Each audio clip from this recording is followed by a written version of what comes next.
పెద్దిరెడ్డి రామచంద్రారెడ్డి అంటున్నారు ఆయన ఉదయం వెళ్ళి కుమారుని ములాఖత్ జరిపొచ్చిన తర్వాత దానికంటే ముందు వివేకా కేసులో గంగిరెడ్డి A1 ఒకవైపున అవినాష్ రెడ్డికి ఇచ్చిన బెయిల్ రద్దు చేసి ఎంపీ అవినాష్ రెడ్డికి ఆయన తీసుకొని విచారణ జరపాలి అని వీళ్ళు కోరుతూ ఉంటే దర్యాప్తు జరపాలని దర్యాప్తు అయిపోయిందని సిబిఐ చెప్పింది. సుప్రీంకోర్టు ఏమో ఇంకా విచారణలో ఉంది. ఈ సమయంలో A1గా ఉన్నటువంటి గంగిరెడ్డికి బెయిల్ వచ్చింది. ఈ బెయిల్ వచ్చిన విషయం ఇంకా ప్రపంచానికి పెద్దగా తెలియలే. పీటీఐ వార్తా సంస్థ ఇచ్చింది. వస్తూ నేను న్యూస్లో చూసి రెఫర్ చేద్దామని వెరిఫై చేద్దామని చూస్తే పీటీఐ ఇచ్చింది, ఎవరో కాదు. కాబట్టి ఈ ఎర్రగంగిరెడ్డి బెయిల్కు సంబంధించి చాలా మలుపులు జరిగాయి. ఆయనకు మొదట చేయలేదు, తర్వాత చేశారు.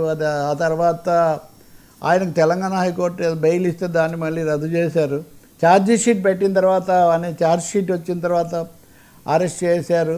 ఆయన జైల్లో ఉండగా వెళ్ళి కలుసుకోవడానికి షర్మిల ప్రయత్నం చేశారని వైసీపీ వాళ్ళు ఆరోపించారు. ఇవన్నీ కూడా జరిగాయి. ఆయన సుప్రీంకోర్టులో వేశారు, నా బెయిల్ పునరుద్ధరించాలి అని.